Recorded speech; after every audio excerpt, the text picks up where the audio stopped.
이번 국정감사에서 딱 한 명을 국회의원을 주목을 해야 된다 그러면 민주당의 입니다. 김건희를 결국 불기소했군요. 이건 오히려 약한 걸로 기소해서 빠져나가는 것과 동시에 특검 명분을 희석시키는 행보보다 더 미련한 짓이라 우리에게 좋습니다.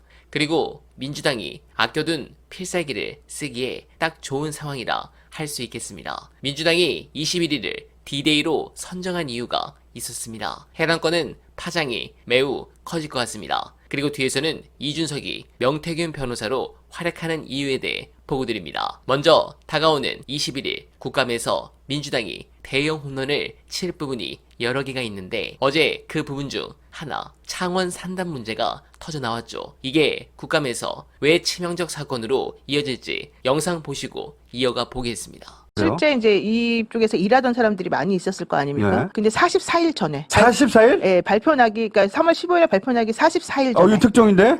아니야, 특종도 아니에요, 이거는. 왜? 왜냐면, 이 정도는 특종도 아니야? 2023년 1월 달에 이미 이 김영선 의원실에서 일하던 이모 보좌관이 있어요. 그리고 또 다른 사람도 많이 있는데, 어쨌든 이 김영선 의원실에 있는 사람이 1월 달에 자기 SNS에다가 이거를 올려요, 먼저. 어떤 식으로요? 그러니까 44일 전에 이제 이쪽 지역에 어느 지역에 어느 지식으로 산단이 되고 뭐 어쩌고 이런 거를 그게 대구에서 MBC가 예. 10월 7일 날 보도를 했어요. 지금 이제 어제 뉴스타파에 나온 거는 3월 14일 날 작업한 내용이랑 그렇죠. 그런 거 이제 알고 있다 이런 얘기를 하는 건데 예. 대구 MBC에서는 강혜경 씨가 먼저 그날 인터뷰를 해가지고 이거 그 전부터 알고 있었다. 그리고 그 직원이었던 사람이 SNS에 1월 달에 올렸다 이미. 그래서 그 부분이 나와 있는 거예요. 그래서 사실은 그걸 제일 잘 아는 사람은 이모 보좌관이라는 분인데 그분은 지금 연락 두절이에요. 그분은 연락 두절. 그리고 그분은 잘렸어요. 명태균 씨한테. 그게 웃기는 거예요. 그분은 명태균 씨 직원도 아닌데 명태균 씨가 전화를 해서 너 그만둬라 막 이러면서 화를 내는 부분이. 그 녹취도 있어요. 그런 녹취가 나온 적이 있거든요. 그 녹취가 있어요. 그러니까 김영선 전 의원의 보좌관을 명태균 씨가 잘라라고 네, 하는 명태균 씨가. 잘라라고 하는 사람이 바로 이 일에 연루된 사람이었던 거예요? 이 일을 제 전담해서 하던 사람이고요. 실제 창원에 김영선 의원의 지역구가 창원에 있잖아요. 그렇죠. 창원 지역구 사무실에 그 창원시 공무원들이랑 같이 모여갖고 회의를 엄청 자주 해요. 한 40 며칠 전부터 막 계속해서. 그러면 공무원이 맨날 옆에 와서 이제 얘기를 하잖아요. 그렇죠. 그러면 지역구 현안이니까 지역구 의원하고 한다까지는 괜찮은데 그렇죠. 명태균 씨가 맨날 그 옆에 앉아 있어요. 명태균 씨가 본부장으로서.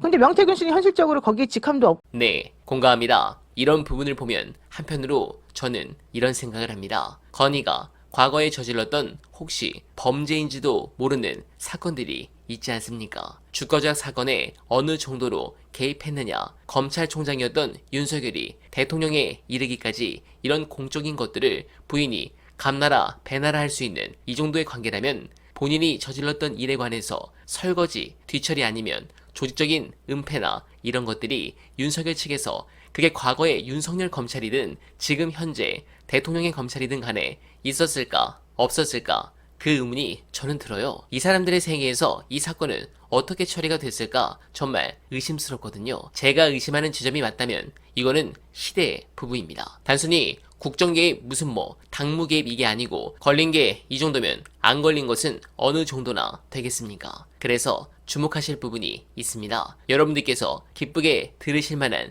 중요한 영상 보시고 이어가 보겠습니다. 명태균한테서 자발적으로 나오는 증거들 중에서는 명태균한테 불리한 게 없습니다. 앞으로도 안 나와요. 빵에 갈 위기가 되거나 빵에 갔을 때만 나와. 그러니까 신경 쓰지 마시고 진짜 중요한 저 여론조사 조작을 도대체 어떻게 돌렸는가. 그래서 제가 계속 어디 방송 나갈 때마다 얘기하는 게 이번 국정감사에서 딱 한 명을 국회의원을 주목을 해야 된다 그러면 민주당의 노정면입니다. 노정면 의원실에 그 관련된 정보가 다 모이게 돼 있어요. 처음에 그 방언명부 57만 명 유출을 텄기 때문에 그래서 홍준표가 입사물게 된 거 아니에요. 사실은 한 번 이 사람이 유출됐다고 몰린다기보다 저 사람 정보를 주면 하는구나. 이게 굉장히 중요한 겁니다. 그리고 굉장히 노출도가 높고 그렇습니다. 타격감이 있게 들어갔잖아. 이게 뭐냐면 두 가지인데 이준석 어저께 100분 토론에서 또 사기친 게 뭐냐. 또 하나는 뭐냐면 미공표 조사기 때문에 마음대로 해도 된다라는 취지로 자꾸 얘기를 합니다. 전혀 아니에요. 미공표 여론조사도 중앙선거 여론조사 심의위원회에 신고를 해야 되고 기준에 맞춰서 검증을 받아야 돼요. 그걸 안 받으면 여론 조작입니다. 그게 심지어 선거조사가 아니더라도 나중에 문제가 돼요. 네. 그냥 소비자 상품 조사를 하더라도 그냥 지들 마음대로 막 하는 게 아니야. 나중에 다 검증을 받아야 됩니다. 근데 특히 선거 관련된 조사는 명태균 아저씨가 요새 뭐라 그래요? 아 이거 내가 그냥 궁금해가지고 해봤다. 전략 짜려고. 말도 안 되는 소리입니다. 거짓말해. 신고를 안 하면 못해요. 네. 신고 안 하고 미신고를 하잖아? 처벌받습니다. 근데 벌금형이기 때문에 이 사람이 약하다는 거 아니까 저런 식으로 장난을 치는 건데 네. 이준석 얘기도 그렇고 이것도 그렇고 말도 안 되는 얘기고요. 그러니까 자기가 자기 마음대로 하는 거니까 두 배 세 배 뻥치긴 해도 된다? 말도 안 되는 얘기입니다. 저 짓을 왜 했는지 진짜 목적은 우리가 잘 몰라요. 나중에 이걸 마사지를 잘해가지고 윤석열 후보한테 잘 보여서 그걸로 신뢰를 얻으려고 써먹었는지. 근데 그렇게 목적이 뚜렷하지 않은 미공표 여론조사 말고 목적이 뚜렷한 거. 네. 당원 명부를 갖고 돌린 그거. 그거는 대선 경선 조작 목적이라는 게 지금 노컷 뉴스에 나왔잖아요. 엑셀 표에다가 성향 분류를 해가지고 분석을 해놨다. 그거는 분명하게 경선에 개입하려고 따로 뺀 겁니다. 탄제작이에요. 탄제작. 네. 그 얘기가 커지면 졌다니까 이준석이고 명태균이고 다 똑같이 용산 김건희. 하지만 결국 갑니다. 네, 준석이도 나중에 학교 가야죠. 지금 명태 대변인 역할을 하고 있는데 그만큼 제대로 걸린 게 없다면 저 개장수가 이렇게 나갈 리가 없죠. 이 부분에서 이번 국감에 맹활약 중인 노종면 의원의 페북이 지금 커뮤니티에서 화제입니다. 바보는 그때 이미 나온 말이다. 김건희, 이명수 통화 중 김건희 여사 발언. 우리 남편은 바보다. 내가 다 챙겨줘야지. 뭐라도 할 수 있는 사람이지. 저 사람 완전 바보다.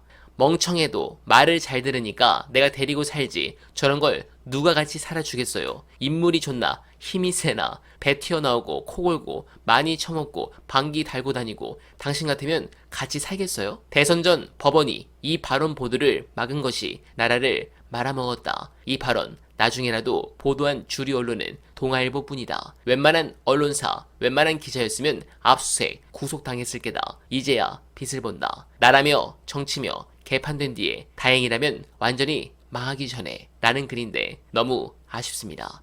이 내용 언론들이 보도 안 해서 모르는 분들 많았습니다. 그런 부분에서 언론들이 이 난리를 치는 게 저는 가증스러운 상황입니다.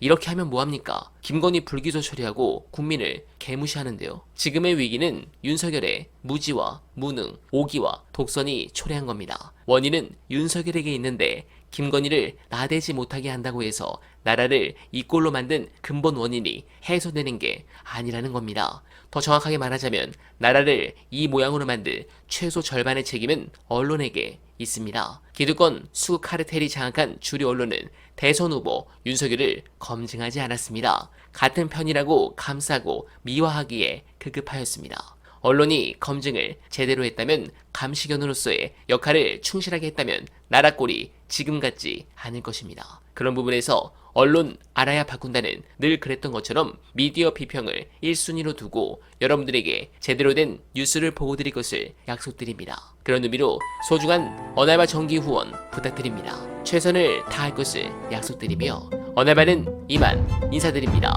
여러분 고맙습니다.